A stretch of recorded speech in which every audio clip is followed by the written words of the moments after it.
গাজীপুর মহানগর ৫৭ নং ওয়ার্ডে টঙ্গীর ঐতিহ্যবাহী এবং পুরাতন বাজার হিসেবে পরিচিত টঙ্গী বাজার। এই বাজারটি প্রতি বছর গাজীপুর সিটি কর্পোরেশনের মাধ্যমে ইজারা দেওয়া হয়েছে। স্টাফ রিপোর্টার শামীমা খানন বেবির রিপোর্টে বিস্তারিত জানাচ্ছেন SKN রেশমা। ইজারাদার সিটি কর্পোরেশনকে বৃদ্ধাঙ্গুলি দেখিয়ে তাদের ইচ্ছামতো ইজারার নামে চাঁদাবাজি করে হাতিয়ে নিচ্ছে লক্ষ লক্ষ টাকা। এ যেন দেখার কেউ নেই। সপ্তাহের প্রতি শনিবার রাত 10টা থেকে রবিবার সকাল 10টা পর্যন্ত ক্রয় বিক্রয় চলে। বাংলাদেশের বিভিন্ন জেলা থেকে পণ্য এনে এখানে ক্রয় বিক্রয় করে।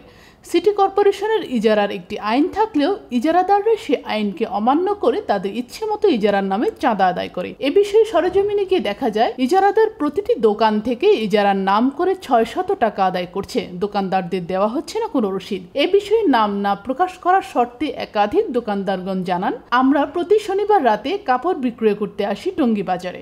আমরা সিটি কর্পোরেশনের রাস্তার উপর 2 থেকে 3 হাত জায়গার উপর দোকান বসিয়ে কাপড় বিক্রয় করি, কিন্তু বর্তমান ইজারাদার তার ইচ্ছেমতো ইজারার টাকা আদায় করে।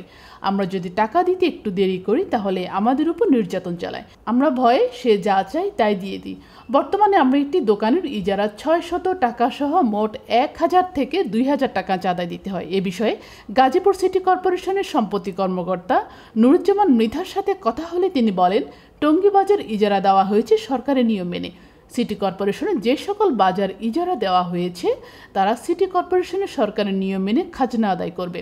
সরকারি নিয়মের বাহিরে যদি কেউ অতিরিক্ত খাজনা আদায় করে এমন অভিযোগ পায় তাহলে সেই ইজারাদারদের বিরুদ্ধে আইনগত ব্যবস্থা গ্রহণ করা হবে। কল্পনা আমরা যে রাস্তার উপরে দোকান করি, দোকান করাতে যানজট লাগে যায়, মানুষের গালাগালি শোনা লাগে, রাস্তা রিপিট লাগে থাকে জামের কারণে। এখন কমিটি যদি ভবিষ্যতে কখনো আমাদের একটু যে কোনো একটা ফাঁকা জায়গা থেকে একটু জায়গা আমাদের একটা হাট লাগানোর ব্যবস্থা করে দেয় তাতে আমাদের জন্য একটু উপকার হয় আর কি। থেকে আমরা এখানে তো কিছু বলার থাকে না, আমাদের কিছু বললে অনেক সময় জোর জুলুম হয়ে যায়।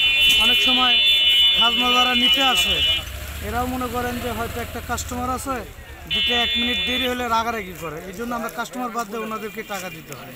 যে রাত ব্যবহারটা করে তাতে নিজেদের একটু খারাপই লাগে, কিন্তু আমরা সেই জন্য সতর্ক হয়ে কাজ করি।